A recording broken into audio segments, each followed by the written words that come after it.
So here are 10 things you should know before going to Cuba.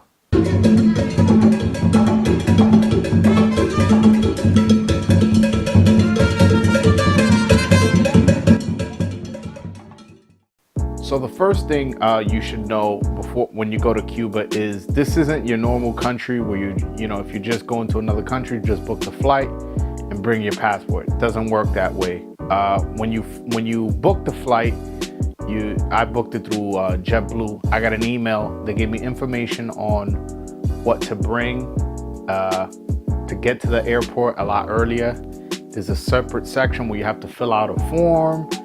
And when you get to the airport, also in the email, you have to send out why you went to the country, what are your intentions of doing out there, and stuff like that. So you just basically have to fill out a form and get to the airport early and to fill out another form like by hand.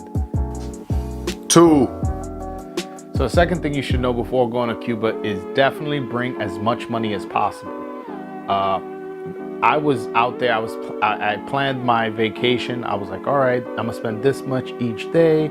I even added a $20 extra each day, thinking, you know, for unforeseen situations. And I ended up using up almost all my money. And towards the end, the last 2 days, I was like, whoa, like where'll my money go?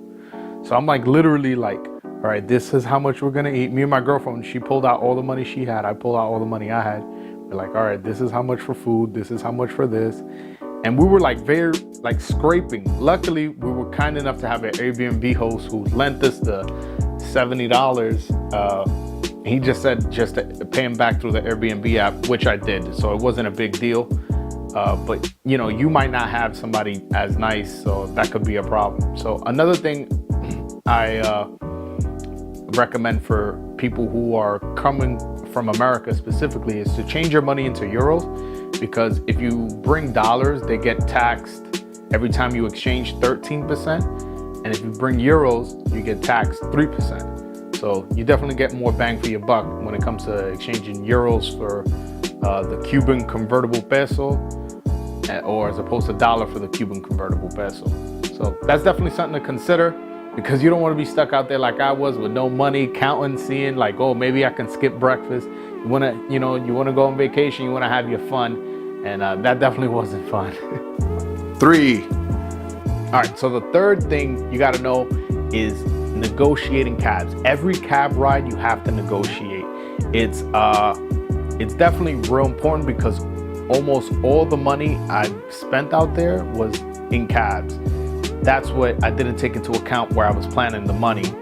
You know, I wasn't anticipating cabs being so expensive, because everything else out there is pretty cheap. Food, the drinks, the you know, ice cream, everything I ate out there, everything I pretty much did too was pretty relatively cheap or fair price, except the cabs. The cabs were real expensive, unfortunately, and but you got to know how to negotiate. So I'll give you a couple negotiating tips. One is walking away. You could just, hey, listen, no, I don't like the car, you know, this, that, and the third, and you just walk away. You know what? If you're not gonna come down to 10 from 20 that you are, you know what? I'm good. You just walk away. Sometimes they go, hey, and they'll let you go in. So at that price. Another negotiating tool is like, let's say he's stuck firm at 20 and you want to go at 10. Is to ask if his car has air conditioning. Not all cars out there have air conditioning. Unfortunately, most of the cars out there are from the 50s, so not all of them have air conditioning. So if the answer is no, it doesn't have air conditioning, that gives you some kind of leverage where it's like, well, you see, you charging me 20 and you don't even have air conditioning. And then, you know, sometimes that'll make them think and be like, you know what, he or she did make a good point, and give it to you at a fair price, or at a price where, you know, you feel comfortable with paying. 4. All right, so the number 4 things you should know out there is definitely there's a big smoking culture out there. Obviously, everybody knows about the Cuban cigars and stuff like that, and that's not what I mean. What I mean is pretty much everywhere you go, there's somebody smoking cigarettes. And with the exception of somewhere indoors, but any place, a rooftop or with a street, a park, a bench, anywhere, the beach, there's gonna be people smoking cigarettes. I even saw some, believe it or not, some like 12-year-olds smoking cigarettes. They were hiding, smoking cigarettes, passing it around. So if you're somebody who's sensitive to smoke and don't like that smell, it's pretty much everywhere you go. So definitely be aware of that before going over there. 5.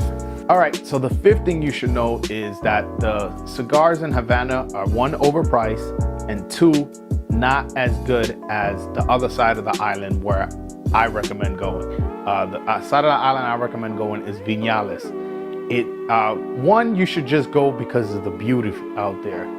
It's like the landscape, the mountains, the greenery. As you guys can see right there, I'm showing you guys right there. Like, it was just something like I've never seen before. So there's a lot of that out there. There's a coffee farm, there's tobacco farms, there's like a cave where you go underground where there's water. There's a lot of stuff to do, and the cigars are better and cheaper. So if you're somebody who's going out there specifically for cigars, and maybe the price balances out with the car ride over there, but it's definitely well worth it. 1, for the visually, and 2, you're getting a better cigar. 6. All right, so the 6th thing you should know before going to Cuba is definitely the food portions in Havana are real small. So if you're a big foodie, it's definitely something to take in consideration, which is another reason why you should travel to Viñales. Where when I went to Viñales, I ordered chicken.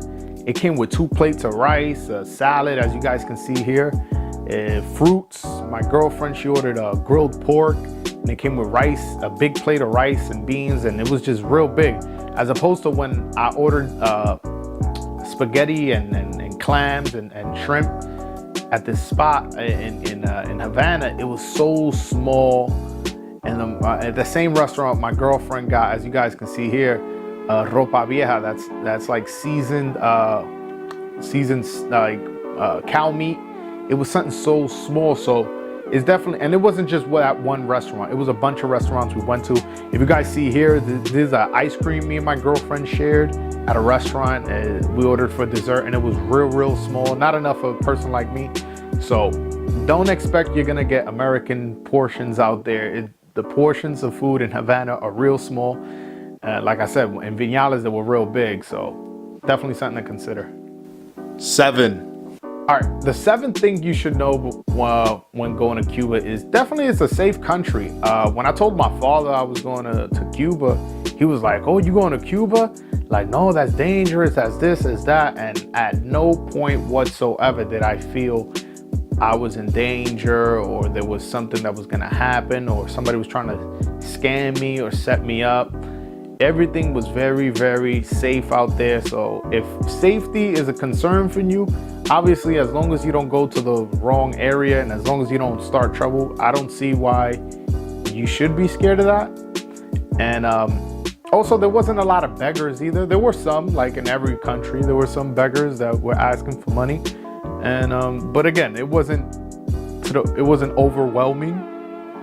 So I wouldn't worry too much. I've been to other countries where the begging is real sad and it's annoying, and and it's not, and it's depressing too to see. That's not what I saw in Cuba. 8.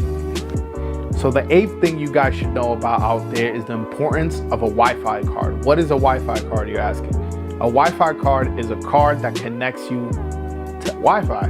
Obviously, you have to go to a place where they're giving Wi-Fi. You have to get connected to the Wi-Fi, but the Wi-Fi card, you have to type in a password and it connects, and it's basically like a calling card, but for Wi-Fi on your phone.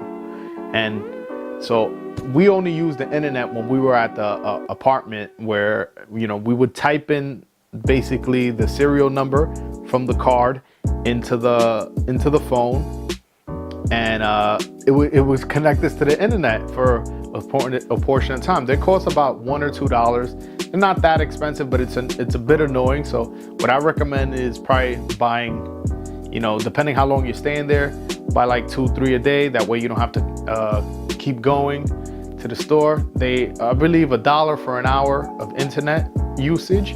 But again, most of the time we were out, so we didn't, you know, binge too much on the internet. You know, it's kind of good to disconnect, but it's definitely something to consider. It's not like any other country where you're gonna be able to find Wi-Fi wherever you are.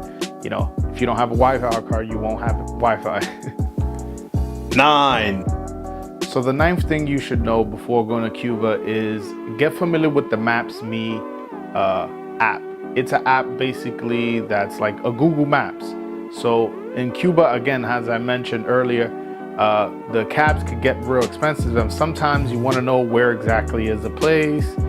You know, is it walking distance? This is a good guide for you to know what's walking distance and how long it's going to get there in car. And it's not as accurate as Google Maps, but it gives you a rough estimate. So it's definitely something you should get familiar with here. Matter of fact, this is an example of how it works a little bit. So here's an example of how the Maps.me app works. So basically, as you guys can see here, I typed in Times Square, and then the top is going to give me the times of destination, basically how long it'll take me to get there if I walk or take the train or by car. So it's definitely something, since again, internet is not readily available when you're walking around and not in the Airbnb or a hotel.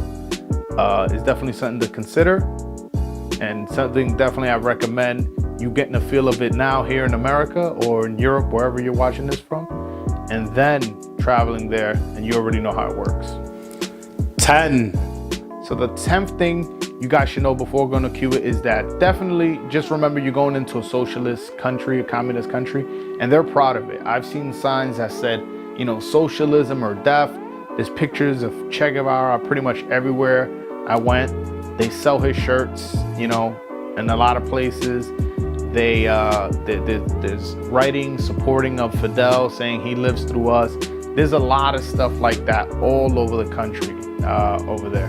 So if you're somebody who's sensitive to that, and you know, you're a real conservative person here in America, and our freedoms is something you really take pride in, seeing that will offend you, or even if you grew up in China or in Russia or another communist country and these kind of symbols offend you, this probably isn't the country for you.